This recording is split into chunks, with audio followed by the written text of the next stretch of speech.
We are now with Heather Wise for our podcast episode 25. Am I saying your last name right? Wise? Yeah, very close. It's Weiss, so it's Weiss? German. Yeah, think about the German pronunciation. Weiss. Yeah. All right, Weiss. Heather Weiss. Um, you are now our new volleyball coach. So welcome to the Bear family. How are you? Thank you. I am great. How are you? Good. Sorry, I threw two questions at you there, but I That's like okay. like we talked earlier. I have a hangover right now. Not from alcohol, but I had Freddy's last night and it killed me. I'm just so tired. But you look awake, so that's good. I'm trying. I'm actually not that much of a morning person, but I'm starting to be. So I do have my coffee actually right next to me, just Oh, in case. uh, I drink Monster Energy drinks, and I don't have it next to me. I ran Oh out. God. I have to go to QT and get me some. But but let's talk about you and learn a little bit more about you because I don't know you. So this is kind of our first conversation because you got hired during COVID, and Yep. so we really haven't met formally. But I'm a big volleyball fan, so I can also be your worst enemy because I'll be watching you guys play and I'll critique. Okay. I'm just kidding. So, tell us about your career in volleyball, both in the collegiate ranks and professionally as a Yeah. player.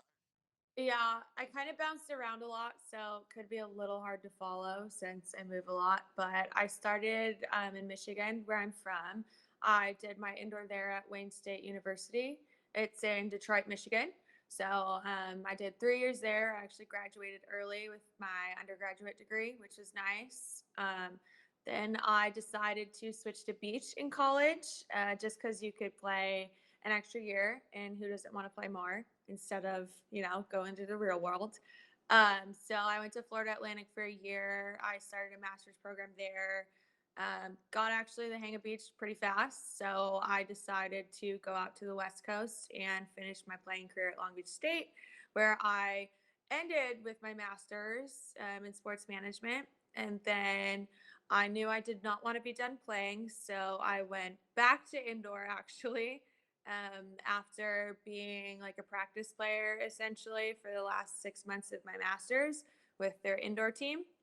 And then I decided to start looking for the agent and all the pro contract and all that stuff, and then ended up getting a contract to go play in Germany. So it was really fun. I played in Straubing. I don't know if anyone listening is familiar with Germany, but very, very small town, about 50 minutes north of Munich. So got to play in the Bundesliga, and it was a really good experience. Wow, Bundesliga volleyball. So Yeah. I know Yeah. Bundesliga for soccer. Yeah. Oh, So yeah. Yeah. So, soccer yeah, and handball is big in Germany. huge. Everyone loves handball. I wanted to go to the Dortmund and Munich Bayern soccer game, but it was sold out. Yeah, I would imagine. Um, so tell us a little bit about your coaching career. How'd you get into coaching, and did you coach in college, and do you coach in club? Yeah, so in college, I just did a lot of the summer camps and helped run clinics and stuff. So I got into it through that, and I just loved it. So then when I finished school, then I had time to actually coach club. I did a couple years at Mizuno Long Beach in California. The director is the head coach at Long Beach State. So she was very fortunate and gave me a job, which is really nice. And I just fell in love with coaching the kids there, and the other coaches, and everyone kind of had a tie to Long Beach. So it was nice to have almost an extended family. And then I knew I wanted to coach in college anyway, since I was done playing. So I got an assistant coaching job at a junior college in Huntington Beach, which is also where I live. So very convenient. But it was a good start there that I got into indoor and also coaching on the beach. And it just made me to want to continue to coach in college. And I knew I wanted to have my own program so I could kind of run things my way and give them the type of training that I wanted to. So I'm just really excited to be at PC now and get that opportunity to do it. Yeah, so you'll be in a good situation once we open up. I mean, we Yeah. now have Yeah. 3 gyms now, so it's going to be good. And in the South Gym, you don't really know the history. I've been at PC forever. I mean, I attended Phoenix College in '94. I mean, I've never left apparently, so I've been there a long time. And the South Gym used to be a place that volleyball would be watched. And then we lost it for like 15 years and it wasn't a gym anymore and it just became a gym again during COVID. So we haven't used it. This will be when we come on back, you'll be able to use it. Basketball, be able to use it. It's a nice looking gym. Um, how'd you end up in Arizona? It was actually kind of random. It was during quarantine and all that. I had a few friends out here that I came to visit, just because California was shut down. So there was nothing, and they were cutting jobs, and sports were kind of really on the fence early. So I knew that it was time to make a move. And I knew Arizona was always pretty open. So I figured, why not just give it a shot? Reached out to some friends here about coaching club. They got me in contact with Revolution, which I'm at right now, and I love it there and love the people there. So it just made it really easy to be out here and just look for another job. And then PC popped up, and it was perfect. Well, welcome. That's yeah, I wouldn't want to be living in California right now. I think they're still trying to No, get youth sports open. They're having a tough time doing it. So yeah, I think the governor approved it, but now their local juris, jurisdictions are still battling. So it seems like they'll never open. But yeah, uh, but we're open. I had a high school game last night, and um, we're fine, and yeah, we're able to compete, which is good for these student athletes. They need something, and sports provides them not only opportunity, but uh, we're actually teaching them how to be safe during this time too. We, you know, how you yeah, know just the repetition of teaching them to keep their distance, wear their mask when they're in certain situations, and um, for me, it's about teaching. So it's versus just good luck, you're on your own kind of thing. So yeah. um, well, I want to educate our listeners, and we want to talk about a libero. So there's a libero in volleyball. You got your outside hitters, you got your middle blockers, you got your passers or whatnot, but you have a libero, which is a weird name. What's a libero, and how important is the libero position? Well, we'll start out pretty simple. So, a libero, if you don't watch volleyball at all, it's the person in a different color jersey. A lot of people will always ask, why is she wearing another color? So, basically, your libero doesn't count as a sub.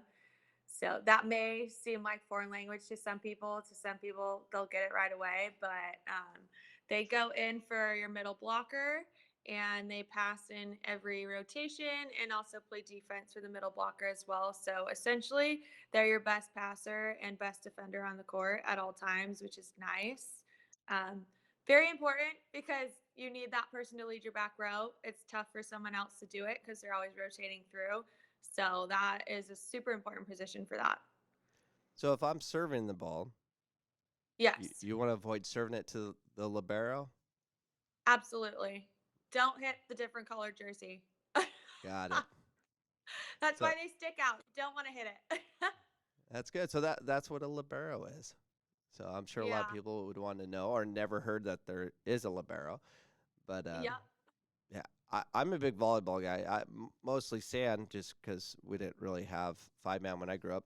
But I never Right. heard of a libero until like 7 years ago. So Yeah. It's different too because international rules change for liberos as well. So you never get the same rules with them. yeah, I don't know when it happened, but I was so excited when volleyball changed indoor volleyball, where you could actually use your feet and raise it and use any part of your body. Oh, yeah. Well, you got to have some soccer skills for that. So, And I do. That helps me. That's what helped me in sand, but definitely for indoor, it's more yeah. fun if you can use your feet. Uh, Right. Last question. Um, what advice would you give to youth volleyball players wanting to play at the college level, whether it's JUCO or university? I would say the first thing is just be a sponge. So watch as much volleyball as you can, play as much volleyball as you can, just get involved in the game however you can, whether it's just playing at home with yourself, with your parents, with your dog, anything like that. Just be a sponge. Another thing is be coachable. I think that's so hard to find now, just because there's so many different coaches, so many different ways you're being told to do things. But if you can be a sponge and be coachable, anyone's going to want you on their team, and that's just huge for moving on through the levels, because you're everything's going to change as you move up. It gets harder and harder, and just have fun. I think that's just so overlooked right now too. Obviously, when you get into college and professional and all that, the fun kind of gets pushed to the side a bit. So if you can just have as much fun as you can now and learn to keep that with you, that's going to take everyone very far. Well, awesome. I'm very excited about having you with the Bears and being part of the Bear Nation, and hopefully we'll get at it soon, and you can have Yeah. great success. So, if someone wants to play for the women's program at Phoenix College, how do they get hold of you? So go through for my email. I believe it should be on website. I'll That's put it my on the best. podcast. So Perfect. Yeah, j- it j- should be on a website somewhere by now. That's the best way to reach me. I do respond as quick as I can. I have like 1,000 emails a day, but that doesn't mean I won't get to it. yeah. All right. Well, I will definitely have your email, which is right up there for all our Perfect. watchers. And I wish you the best luck. Thank you for coming on. And this is Heather Weiss, not Wise, but Weiss, with the Phoenix College Podcast, episode 25. Thank you, Heather. Thank you.